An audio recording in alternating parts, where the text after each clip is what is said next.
Good morning. कैसे हैं आप लोग? ठीक है, चलिए हम लोग लास्ट क्लास में अल्फ़ाबेट की बात किए थे और अभी जो हम पढ़ेंगे कोडिंग डिकोडिंग। हम भाई जो रीजनिंग पढ़ रहे हैं वो एंट्रेंस एग्जाम DDU BCom के लिए पढ़ रहे हैं, लेकिन रीजनिंग हर जगह काम आती है, ठीक है ना।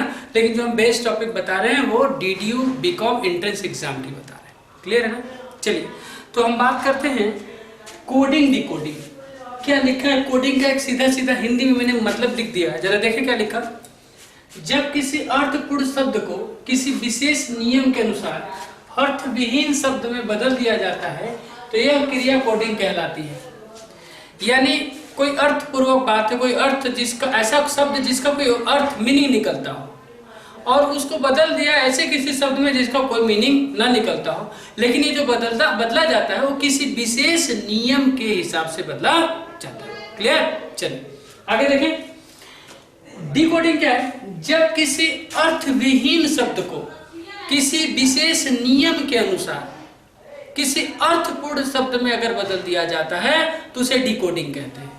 यानी कोडिंग कहते हैं जब किसी अर्थपूर्ण शब्द को बिना अर्थ वाले शब्द में बदल दिया जाए, और डिकोडिंग कहते हैं जब किसी व्यर्थ वाले शब्द को बिना अर्थ वाले शब्द को किसी अर्थ वाले शब्द में बदल दिया जाए। क्लियर है? चलिए, लेकिन ये सारा जो है किसी नियम के अनुसार बदला जाता है, उन्हीं नियम को हम आज डिस्कस करेंगे। आगे बात करते हैं type of coding decoding.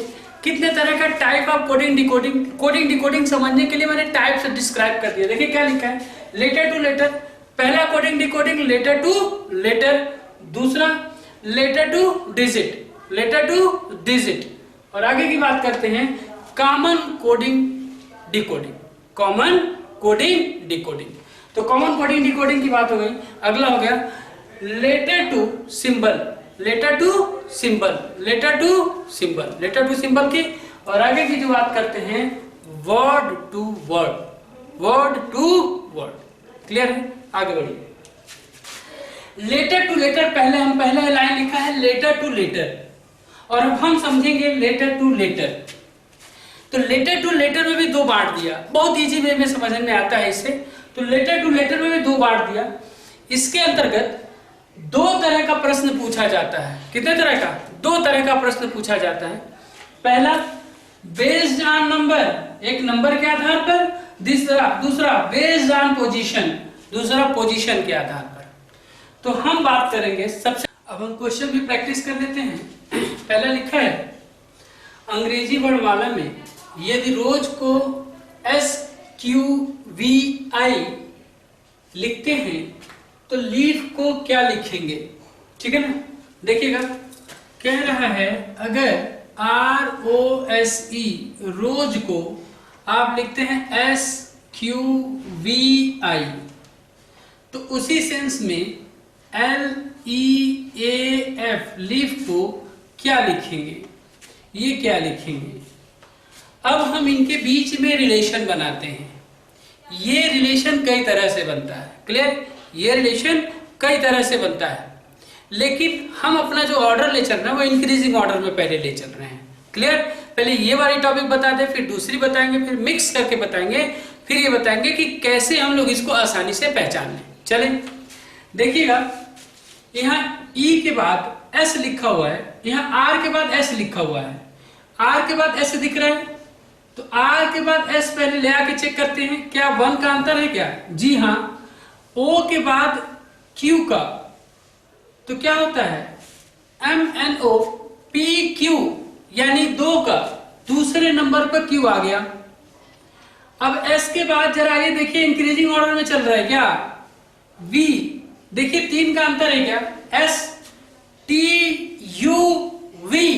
Yes. अब यहाँ 3 का अंतर आ गया। E से चलिए I तक, और E से I तक में जरा देखिए क्या 4 का अंतर है क्या? EFGHI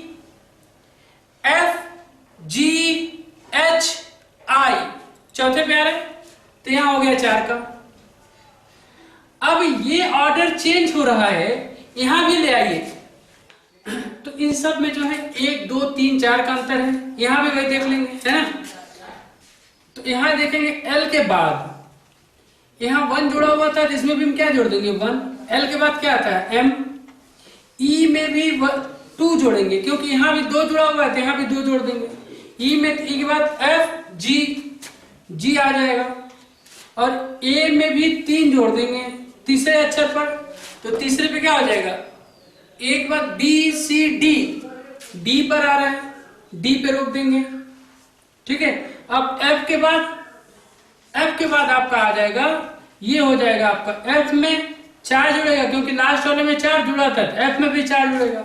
और F में 4 जुड़ेगा तो क्या हो जाएगा F G H I J पे आ रहा है J, ये आपका आंसर हो जाएगा। ठीक है, ये आपका आंसर हो जाएगा। ठीक है, बनेगा MGDJ। क्लियर है? चलिए ये कॉपी कर लीजिए। अब हम जरा आगे वाले पे चलते हैं। देखें, यदि किसी सांकेतिक भाषा में लोटस को TWWSQ लिखते हैं तो पेटल को क्या लिखेंगे?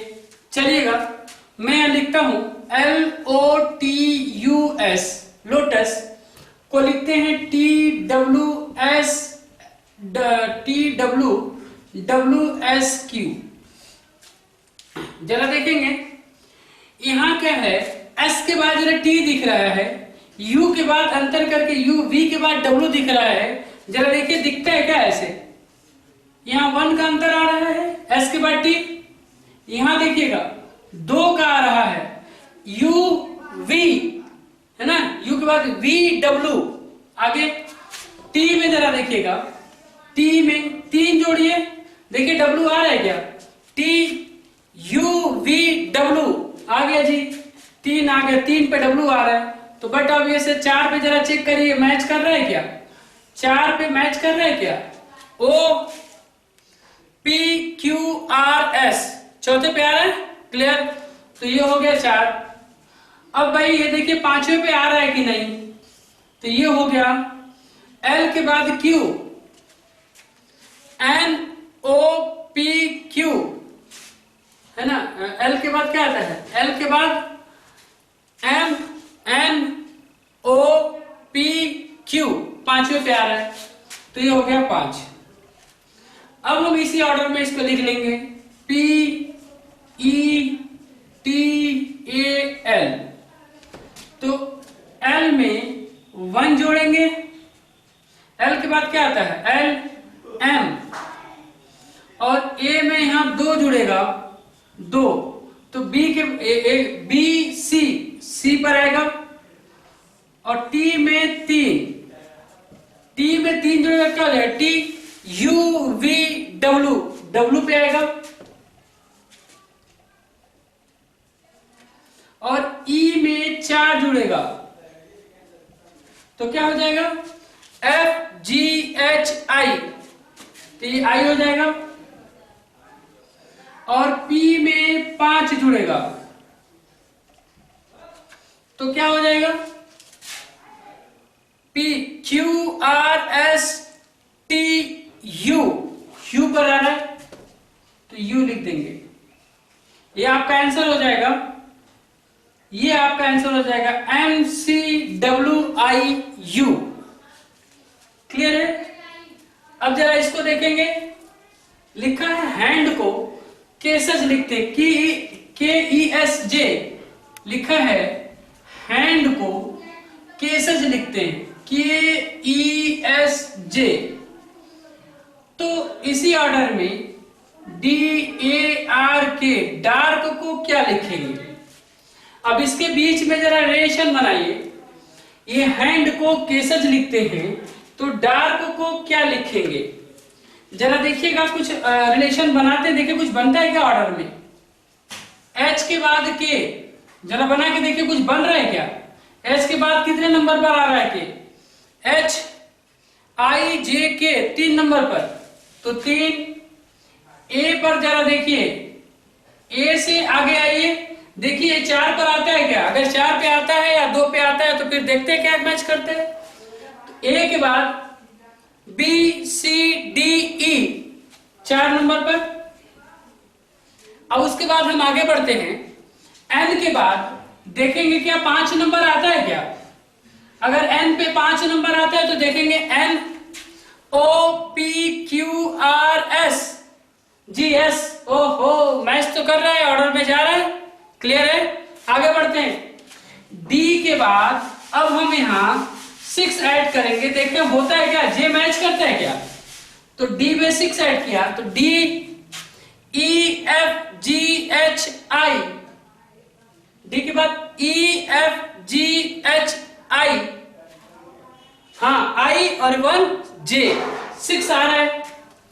अब ये जब इस ऑर्डर में आ गया तो हम क्या करेंगे, इस ऑर्डर में आने पर अब हम इसे सॉल्व करेंगे। कैसे सॉल्व करेंगे जरा देखें मेरी तरफ। ये हो जाएगा, अब मैं डी में 3 ऐड करूंगा और ए में 3 नंबर पर और ये 4 नंबर पर, आर से जाएंगे 5 नंबर पर और के से जाएंगे हम सीधे सीधे 6 नंबर पर। तो जरा जोड़ के देखते हैं क्या बनता है। डी में 3 जोड़िए, डी ई एफ जी है ना, ई एफ जी, ये हो जाएगा जी। ए के बाद 4 नंबर, ए के बाद बी सी डी ई, और आर के बाद 5 नंबर, आर के बाद 5 नंबर, आर 5वां नंबर कौन सा होगा, R S T U V W W, और के बाद 6 नंबर, तो के के बाद K L M N O P Q Q, ये आपका आंसर हो जाएगा। जे जी ई डब्ल्यू क्यू, ये आपका आंसर हो जाएगा। तो यहां आपका आंसर होगा, क्या होगा answer, G E W Q. Okay done. अब इन क्वेश्चंस को मैंने सॉल्व किया। ये क्वेश्चन असेंडिंग ऑर्डर में दिया हुआ था, कोई जरूरी नहीं है कि एक से ही स्टार्ट हो, बिगिन से स्टार्ट हो, इंड से स्टार्ट हो। जरा देखिए, कोई बिगिन से स्टार्ट हो रहा है, कोई इंड से स्टार्ट हो रहा है, और कोई 2 छोड़ के हो रहा है। तो एक तरह से ऑर्डर में डिस्क्राइब कर रहा हूं, बना रहा हूं। क्लियर? अगले क्वेश्चन को मैं देखता हूं क्या लिखा हुआ है। क्लियर? इसको कॉपी करें। अब हम बात कर रहे हैं letter to digit, letter to digit की। यदि किसी सांकेतिक भाषा में सन को 1921 लिखेंगे तो पैन को क्या लिखेंगे, इसको हम कैसे समझें, इसको हम कैसे समझें जरा देखें। अगर बोल रहा है किसी सांकेतिक भाषा में सन को 1921 और 14 लिखते हैं तो पैन को क्या लिखेंगे, ठीक है ना, पैन को क्या लिखेंगे जरा देखिएगा। एस मुझे याद है, आपको भी याद होगा, एस का जो वैल्यू पुट की जाती है वो 19 पुट की जाती है, याद होगा आपको। चलिए जरा देख लीजिए, अल्फाबेट से भी देख लीजिए। एस की वैल्यू क्या पुट की जाती है, 19, तो एस के बराबर 19 लिख दिया। और यू की वैल्यू 21 आता है, याद है हम लोग को, ठीक है, याद किया था पिछले क्लास में। तो चलिए यहां देख लीजिए, यू की वैल्यू 21, तो यू की वैल्यू 21 और एन की वैल्यू तो 14 होती है। तो जरा देखिएगा, एन की वैल्यू 14 लीजिए, एन की वैल्यू 14। इस सवाल में क्या कहा है, जिसकी जो वैल्यू है वही पुट कर दिया है, जिसकी जो वैल्यू है वही पुट कर दिया है, हम भी वही कर देंगे, ठीक है। एफ की वैल्यू क्या होती है, 6 लिख देंगे, ए की वैल्यू 1 और एन की वैल्यू 14 लिख देंगे, ये आपका आंसर आ जाएगा। तो इस सवाल में उसने क्या किया है, जैसे जिसका जो मान है वही मान उठा के रख दिया है, जैसे जिसका जो मान है, जो वैल्यू है वही वैल्यू उठा के रख दिया है। हमें नहीं लगता कोई दिक्कत है। क्लियर? अगला करें। तो इस क्वेश्चन को जरा हम देखें। यदि किसी सांकेतिक भाषा में कैट को 24267 लिखे, यदि किसी सांकेतिक भाषा में कैट को क्या लिख दे, 24267 लिख दे, यानी कैट को 24, सी को 24, ए को 2 और टी को ए को 26 और टी को 7 लिख दिया है, तो डॉग को क्या लिखेंगे, डॉग को क्या लिखेंगे जरा मेरी तरह लिखिए, जरा देखिएगा। अभी थोड़ी लाइट की प्रॉब्लम आ गई है ना, मैनेज हो जाएगा। चलिए क्या होगा जरा देखिए, CAT cat, CAT cat C की 24 पुट कर रहा है, तो C की वैल्यू 24 कब आएगी? जब आप राइट एंगल से चलेंगे। कौन सा एंगल है? Left angle. और ये कौन सा एंगल है? Right angle. जब राइट एंगल से चलेंगे तो आपकी 6 की वैल्यू 24 आएगा। गिन लीजिए, 1 2 3 4 5 6 7 8 9 10 11 12 13 14 15 16 17 18 19 20 21 23 22 23 24। अब ये 24 आएगा कब? जब हम राइट एंगल से चलेंगे। तो C की वैल्यू तो पुट कर लिया है, जरा देखें राइट एंगल से सारा पुट किया है कि नहीं? तो C की वैल्यू 24 पुट किया है। A की वैल्यू अगर हम राइट एंगल से चलेंगे तो 24 25 26 आना चाहिए। जरा देखिए A को 26 लिखा है कि नहीं? सर लिखा तो है। तो T को राइट एंगल से देखिए 7 लिखा है, आता है क्या 7?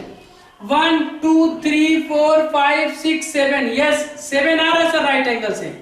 यानी इस क्वेश्चन में राइट एंगल से लिया है, ठीक है ना? कैसे कोड किया है? इस क्वेश्चन में कोड राइट एंगल से किया है, राइट से किया है। क्लियर? राइट से किया है। तो अगर राइट से किया है तो हम भी कैसे करेंगे? राइट से ही करेंगे। कर ले, कैट हो गया। क्या लिखना था? DOG, dog. तो D इधर से कितने पे आएगा? 24 पे आया था, किस पे आएगा? 23 पर आएगा। O इधर से देखिए किस पे आएगा? ये आया था किस पे? T किस पे आया था? T आया था 7 पे। 8 9 10 11 12, ये O आएगा 12 पे। G कहाँ है? यहाँ ना, ये 24 पे आया था, तो 23 22 21 20, G आ जाएगा 20 पर। इसको हम मेथड से भी लगा सकते हैं, है ना? जो अल्फाबेट पे हम यूज किए थे राइट से जाने के लिए, उस मेथड का भी हम इस्तेमाल कर सकते हैं। ये तो यहाँ लिखा हुआ था तो मैंने कर दिया, उस मेथड से आप यूज करके देखिएगा, आपको भी आ जाएगा एकदम इजी। क्लियर? तो इसे कॉपी करें।